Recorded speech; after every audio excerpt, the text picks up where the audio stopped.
For me, what makes the best leaders is an individual who can identify talents in people that they don't know they have.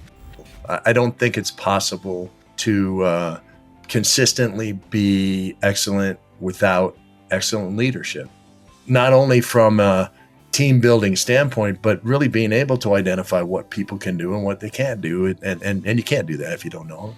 Hello and welcome to today's episode of the Keynote Curators Podcast. I'm Seth Dechtman, your Keynote Curator. Our guest today is Karl Mecklenburg. Karl, welcome to the podcast. Thanks, Seth. It's great to have you. You are coming live, I know, from Denver, Colorado, a place where I grew up. I went to high school and then college in Boulder. So I just feel an immediate connection. It's so nice to be with you. There you go. Go Broncos. Go Broncos. Karl, I want to dive into the deep end of the pool, or, throw a Hail Mary here and just get this candle lit right away. You've spoken to my clients. They've been over the moon about what you've been able to deliver, not just content-wise, but how you are with them on site during the pre-event and even post-event, not only some social media posts, but just, being available for them. I want to make a connection here between your start in the NFL, 350th pick or something like that. Was that right? 310. 310. Yes, I was way before the 350th. All right. I moved you up. I moved you up 40 spots. So we're already making progress here. That's great. Let's call your agent later and try to renegotiate that contract. Okay. And you talk about training camp. And, there's 110 or so men who are all able to play, elite athletes, elite performers. And you allude a little bit to that process. But one of the things that you said, and I might paraphrase the exact quote that really struck me, is that it says, they scout you, they look at you, they talk to your girlfriend, they know you can help, but do you know?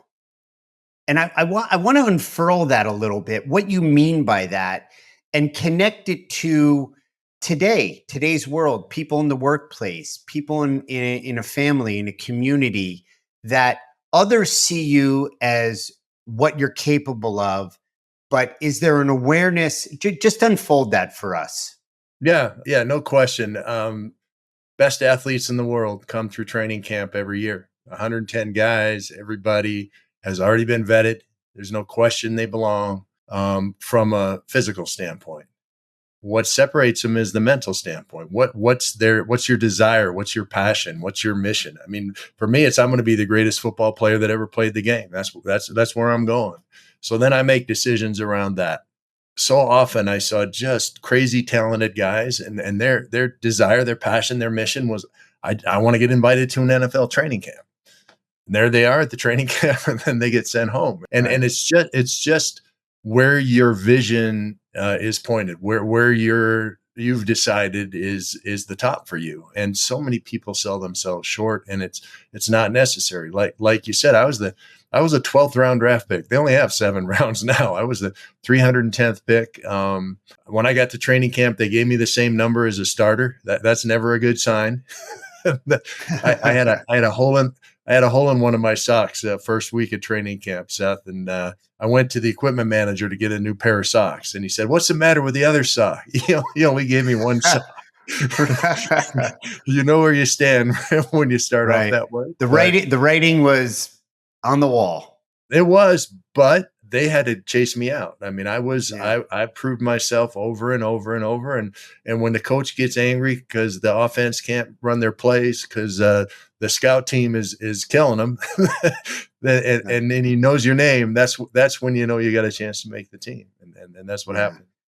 I mean, look, you've 6-time Pro Bowler, you're known as the Grateful Grad, you were a walk-on college player, to becoming this standout and really a testament to being versatile, 7 positions up front, sometimes in a game playing all of those positions during the course of the game, determination, grit, and all of that. But looking back now, one can say with kind of rose-colored lenses, they couldn't get rid of me. and I made it into the Broncos Ring of Fame and all these great accomplishments and accolades.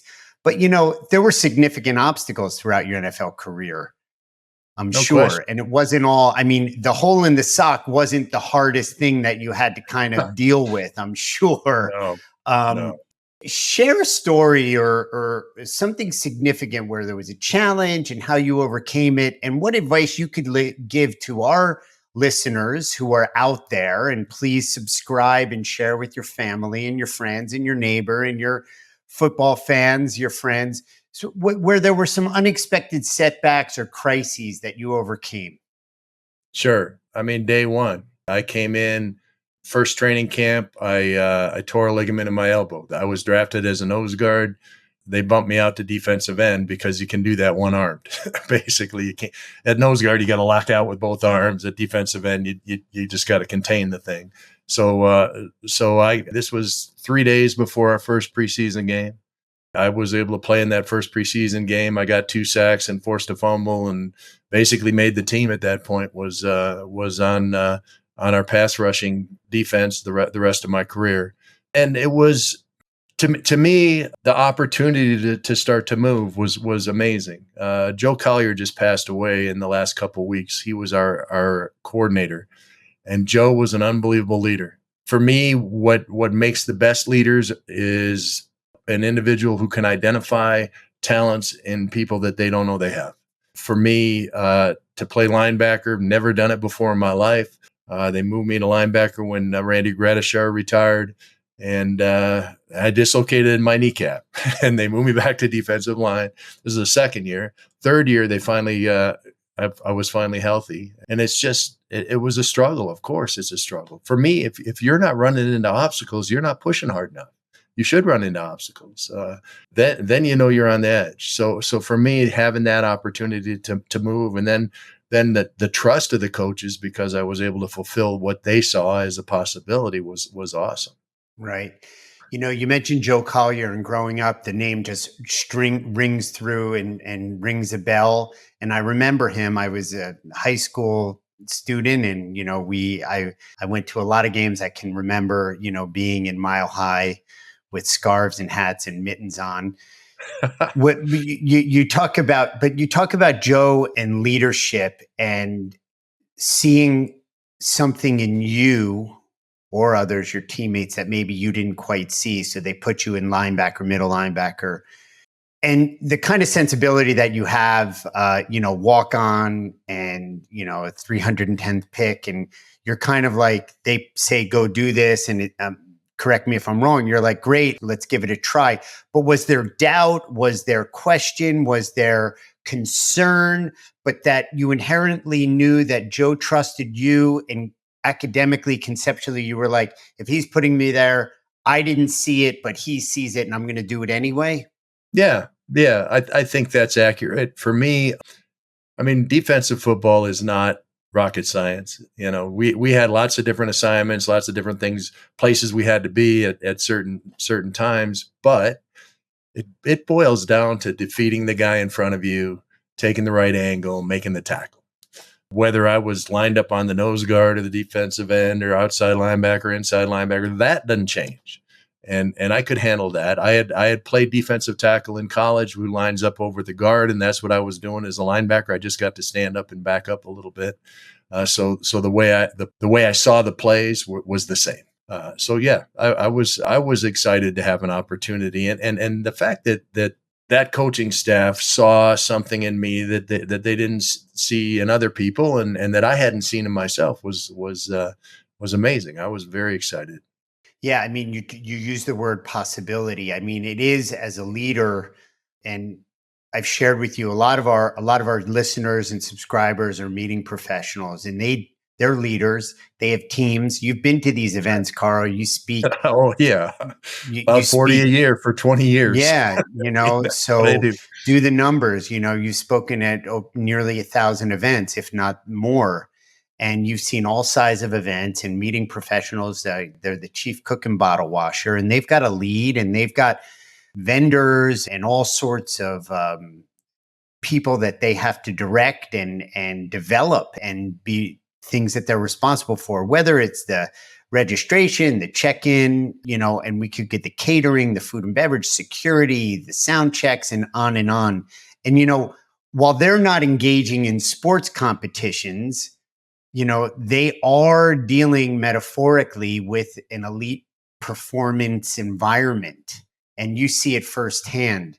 When you now see these meeting professionals operate in their field, right, on the court of play, what strategies that you would be able to share with them to help them, optimize or achieve peak performance, and, how they might be able to apply those to maintain high energy, the focus, the vision, the possibility, not only as leaders, but, in their own careers?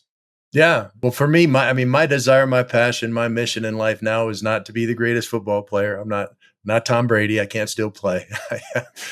For me, it's to inspire long-term positive change and to help meeting professionals put on amazing events. And so for me, I'm gonna do whatever I can. I'll be there early. I'll stay late. You mentioned that early. I'm gonna sign autographs. I'm gonna pose for photos. I'm gonna, if some other speaker can't quite make it in time, I'm gonna cover for them. And yeah, I want to be a part of a team. And I think one of the challenges that speakers face in dealing with meeting professionals is that you don't have that opportunity to connect. And I want to connect. I want to know what you want. I want to know how I can make your meeting a successful thing. And whether I'm out playing golf with the guys or whatever it is, I'm a team guy. So I think that trusting and bringing in other people to make a team, because a team can always do more than an individual can. That's right. And you talk about connecting. I think that if you're going to make a lasting positive change in the world, a requisite piece of it is being connected, right? Yeah, no doubt. I mean, that's the only way you can. That's the only way you can put people in the right position, because there's people out of position in everybody's workplace. There was a job opening, they applied for it, they qualified, but that's not what they do best. Great leaders identify what people do best and put them in that situation. They change the offense or the defense or whatever you're doing as an organization to fit that individual skill set and that individual skill set. And then all of a sudden you've got buy-in, you've got people that are going to stay for a long period of time.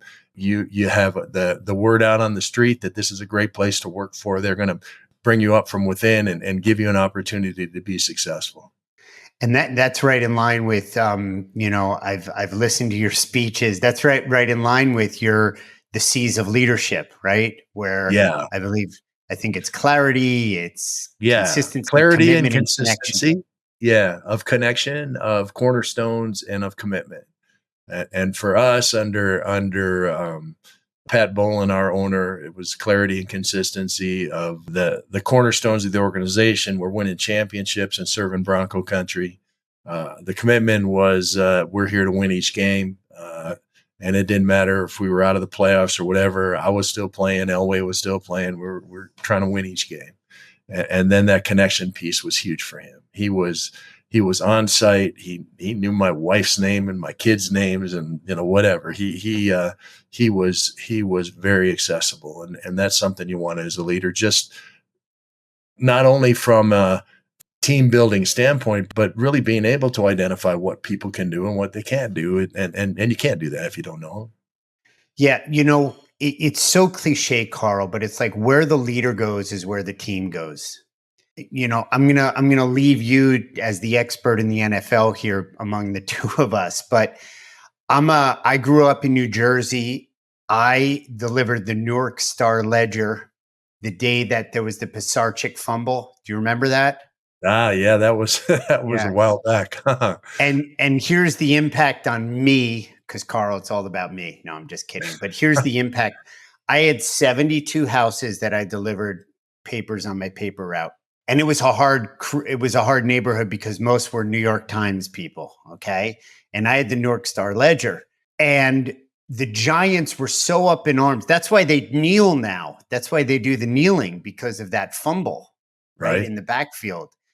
And I don't know if it was Ray Rhodes or I don't know who ran it back, but I had cancellations of because the fans were so upset that they didn't know what to do. There were ticket burning. I'm going to land this plane in a minute. There were ticket burning ceremonies at the Meadowlands, which were back then. I mean, Pele was playing with the Cosmos. There was a lot of stuff going on in northern New Jersey back then. But the Giants consistently now, they're in a tough road right now. And I would say the Broncos are too. But I always felt like the Giants, the Broncos, I would consider the Packers and even the Steelers, generally speaking, had leadership where over time, the consistency and performance matched that level of leadership as far as the ownership or the head of the organization. And I always felt that way with the Broncos, albeit what we're, we Bronco fans are in a period now of kind of, let's call it recalibration, if you will. What do you say that? I mean, about the NFL or just in general, where the leader goes, the team goes, and no, there's no question that leadership is extremely valuable. I don't think it's possible to consistently be excellent without excellent leadership. I mean, under Pat Bowlen, when I played for him, and that was 11 of my 12 years, we had 2 losing seasons. We were expected to win, and if you couldn't help the team win, he'd find work for you elsewhere, and there just was no question. That's what we were there for. Everyone understood it, and if you know where you're going, you got a chance to get there. I have dyslexia personally. I don't know my left from my right. If it wasn't for GPS, I don't know what I'd do. I actually you'd end up in Kansas going to the grocery store. Right. I tried to be a taxi driver when I was in college before GPS. That did not work out well. Thank goodness for the Broncos, it didn't work out well. Right. So anyway, you've got that direction piece of this is our cornerstone. This is where we're headed is huge. And it starts from the top, and it has to start from the top. I think it was Elway's rookie year, end of the season, and it was the Colts game, right? So it already had a little bit of context to it because he said, no, thank you, no gracias to the Colts, right? And I mean, in a manner of speaking, right? No. And correct me if I'm wrong. He wouldn't go play there. There was he was going to play baseball, I guess. Right. Yankees. And correct me if I'm wrong here, but I was in the stadium. Broncos were losing 19-0, and I think he threw 3 touchdowns in the second half, maybe all 3 in the fourth quarter, and they won 21-19. Yeah, I don't know. Yeah, I don't remember that particular I remember game. it That because sounds like John. Yeah. And I think it was his rookie year. It was just amazing. And as I was preparing for our podcast, I was looking on some YouTube and some videos, and I went down a rabbit hole, and it seemed to me that, you can call it arrogance, cockiness, but deep down in like the DNA cellular level, there was this undying faith, because he was a kid, right? 21, 22, maybe max. And you got these NFL players that are coming after you. But what was mind blowing was until the organization, you found your sweet spot and were surrounded by all these great players. It was sometimes 1-on-11 where he was like being chased out of the pocket, those rolling pockets. And I mean, God bless them. I'm just going to name names. Sammy Winder, Gerald Wilhite, they did their level best, but man, it was a tough road to hoe for a while there. Yeah. Well, and Dan wanted to run the ball. There was no question about that. But when it got Bobby down to Humphreys, they drafted Bobby Humphreys. Yeah. Bobby led the league in running that year. I mean, he had a great year. It was, when it got to 2-minute drill, as long as we kept it close, we were going to score and we were going to win. It was just John, like you said, pulling rabbits out of his hat on a lot of it. But that's a hard thing when a quarterback's scrambling around if you're blocking, because you don't know if he's going to be running out to the left or right or whatever. Right. So I can't say that we didn't have good players. We had a great team, But I mean, we went to the Super Bowl one year, and Sammy Winder was the only player on the whole team to get elected to the Pro Bowl. I mean, we were a team, and Right. we played off of each other. We had we gave up some yardage, but then we'd have a turnover or something that happened, and we keep teams out of the end zone and keep it close. And like you say, when that magic happens with John, anything can happen. Those fumbles against the Browns, Right? Yeah, just, the fumble game, that was Jeremiah yeah, Castillo was the kid's name, and he was like 160-pound, cornerback, and Ernest Biner's running for the end zone, and he knew there's no way I can stop this guy without him carrying me into the end zone, so he went after the ball, and we were going back to the Super Bowl. Yeah, and watching some of those videos, how wide is the I know it's 100 yards long. How wide is it? That's a good question. I don't know. So let's say it's 45 yards wide or something. Yeah, it's 40-ish. 40 yards wide. Sometimes John would throw an 8-yard gain, but from one sideline to the other. So it was like a 50-yard pass to get like 7, 8, or 9 yards. Yeah, I don't think I ever intercepted one that he threw in practice. It was always going too fast for me. Yeah, it was coming with heat. That had that Elway cross, right? The cross of the ball that they talked about during training camp. But, you said something that kind of just passed by lightly there. You were like, if we keep it close, then we knew we had it. Where do you think that belief that unwrap that a little bit? Because being close, there's a lot of games that are lost by being close, but you guys knew that given the opportunity or the opportunity presenting itself, you were close, you were within striking distance. There was kind of this undying faith in your team, in yourselves, that you could get done what needed to get done. What's the source of that? Where does that come from? I believe that's that connection piece again, that we had a tight group of guys who had been together for quite a while. I mean, my rookie year, we had 14 rookies make it that year. I mean, we were that's pretty uncommon. No, that really was. Yeah. The owner at the time, Edgar Kaiser, was looking to sell the team, and rookies are cheaper than veterans. So he kept a bunch of rookies, and because of that, I think we had that core of guys that believed in each other, trusted each other. We'd been through a lot together. We'd seen each other at our best. We'd seen each other at our worst.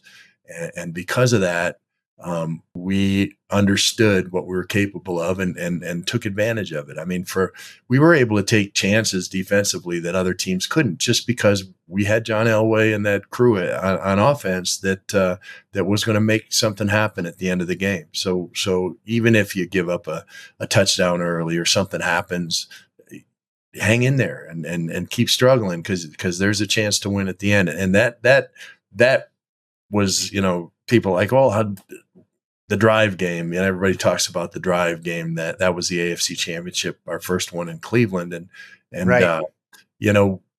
had a 97-yard drive down to tie the game, and there was not a person on our sidelines that didn't believe it was going to happen, because we'd seen it over and over and over again.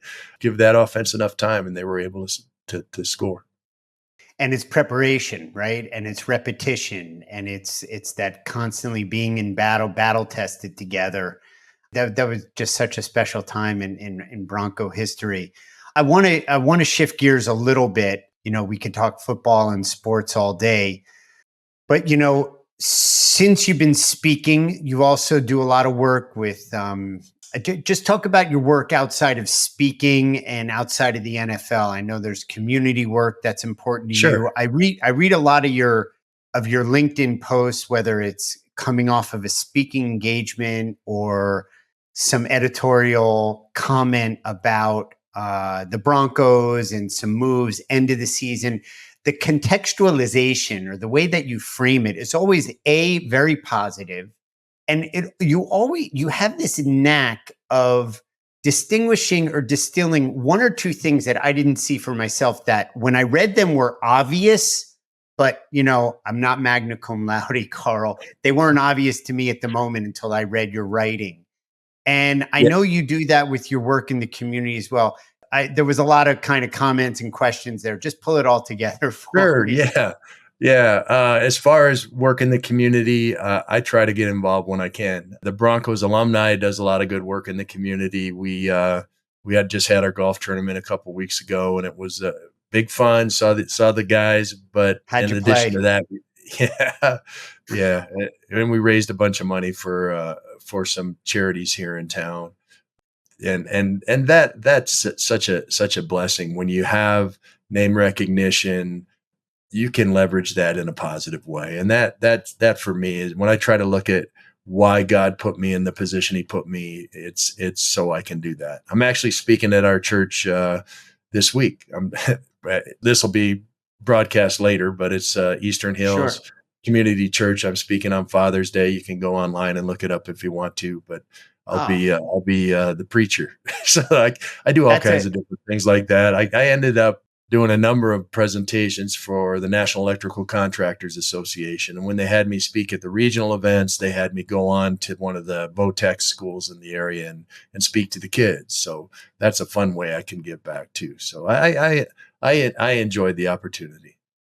when you do talk to the kids or you're out there, whether it's at your church and you're literally in the trenches or you're on the line of scrimmage today, in today's world, today's moment, what do you see either, and it could be both, it doesn't have to be either or, what people are hungry for? And from your view and your experience as a leader, as an elite performer, as somebody who's accomplished at a very high level, what do you think young people, high school, out of college, in college, are hungry for, or that you think would most benefit from that you could impart to them? Yeah, for me, it's hope. It's that, I'm good enough. I think having the opportunity to own, this is my life. I own this. I can do what I want with it. Agency. That whole desire, passion, mission thing, that runs through my whole speech and my whole thinking. I believe that I can accomplish whatever I want to accomplish. It's up to me, and whether if I'm willing to spend the time, I'm willing to dig in and become a great speaker, I can do that. And that was not what I studied. I was a biology major in college, right? Right. I wasn't one of those communications majors in college. Right. But I love having the opportunity to have people come up to me and said, that's just what I needed to hear. And I hear that all the time. It's just I'm not an industry expert unless you want to learn how to pass rush, but I am right. But I Right. am able to remind people of things they already know, but they need it to get a little kick in the pants of, you know what, I got Mhm. to get back to that. Yeah. This is important to my family, to my community, to my business. I need to get back to that drive, that thing that allowed me to be successful in the past. Well, you just provided me an idea, Karl. I know that you have the 6 keys to success, and that's a Right. keynote. I'm gonna offer, and it's there for the offering. We can talk about it offline and your wife can give approval. We're gonna do a breakout session on pass rushing and another one on cover two. Just to, it's an option. Like, look, you never know. You never Right. know. But Yeah. but Football game but might in all, break out at any moment. you never know. You never know. We might need some coverage. But in all seriousness, when you deliver a keynote and somebody comes up to you and says, I really needed to hear that, not like you're an admiration junkie, because the core virtue of who you are is you're humble, you're grounded, you're down to earth, you're a giver. But what does that do as far as nutrition for your soul when you know that you've made that connection? Yeah, that's huge. I'm up there. I'm working hard to try and influence people and give them an opportunity and give them hope. And when someone comes up to you after a speech and lets you know that it meant a lot to them, or brings out two or three things that you said. One of the things I'm always talking about is that progress is always change, and people are struggle so much with change. Yeah. But progress is always change. You can't deny that. If you're going to move forward, it has to be movement, Yeah. and progress is always change. So I'm going to encourage them to find somebody at that conference who's already solved the problems that they're facing, or whether it's another attendee or whether it's a vendor there, and really take advantage of that situation. So for me, these conferences that I'm speaking at are a great melting pot of all kinds of ideas and all kinds of answers. And when people don't take advantage of that and actually bring it home and make a change, it's frustrating. And so to hear, yeah, this is what I needed to hear, I'm going to do this when I get home is pretty cool. That's great. Especially when you're so committed to providing hope and being a source of that. And then when you actually feel, that connection, that's awesome. Being a keynote speaker isn't easy. I'm sure you're a much better speaker today than you were 15 years ago. I hope so. I get better. That's another thing I talk about. Prepare thoroughly, perform decisively, evaluate honestly, and adjust accordingly. And if you're not making those adjustments, if you're not honest with yourself and self-evaluation and taking a step forward, something's wrong. You got, that's right in my wheelhouse for sure. Yeah. You spoke to one of my dear clients in April in Arizona. And when I spoke to them, what they said was, they said connection, how wonderful you were and how giving you were, but that you really connected with the audience. And, that takes work. I know it does. I deal with speakers every day, all day, Karl. And I know it's not an accident. I know you're dedicated to the craft, but it takes work. There are so many stories. There are so many storytellers, but can you use the story as the vehicle for the message to connect and give hope and give transformation and give people some view of possibility that they might need in the moment? Because frankly, Karl, there's a lot of cynicism and there's a lot of resignation out there. There's no scarcity of that. You know? No question. No question. And I believe most people in the United States and around the world can look at a sporting event and see two teams and identify which side is playing more like a team. They know what a team looks like. They understand it.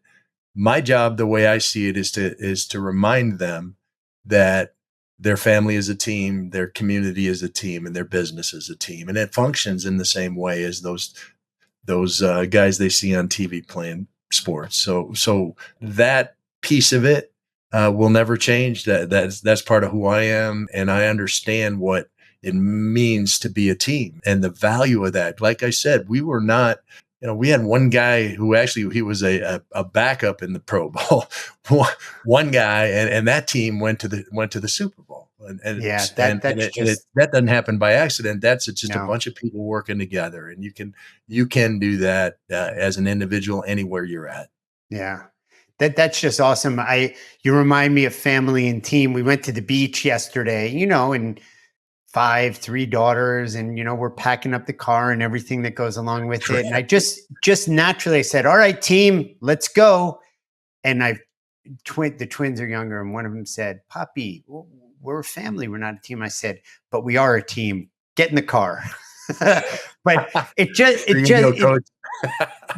they were just like synonymous, because everybody was, they're at the age now where they're beginning to really contribute and bring this, get that, and it's alleviating a lot of, me having to be the mule, they're at that age where there's a lot more participation, and it's cool. And I was present to teamwork in the family, There you go. So very, very cool. Well, Karl, I think with teamwork and the sum of all the individuals put together is greater than one individual is a great point to kind of sign off on this podcast episode. And, your generosity of spirit and your humility and your life lessons that you're eager and really open to share and kind of give away and pay it forward to the world are just so obvious and evident, not just on this podcast, but really to the clients that you've spoken for on my behalf and everybody else that you've made an impact in the world. So just thank you so much for taking your time to join us on our podcast. Of course, Seth. Thank you for the opportunity. I'm looking forward to working with you some more down the line. You got it. And to our listeners, Thank you for coming back. Again, for the first timers, we appreciate you taking a chance with us. Share with your neighbor, your pharmacist, your paper boy, your grocer, whoever it is, your baker, anybody and everybody in the neighborhood, around your life, around your world. Because when you tune into the Keynote Curators podcast, you'll be smarter for it.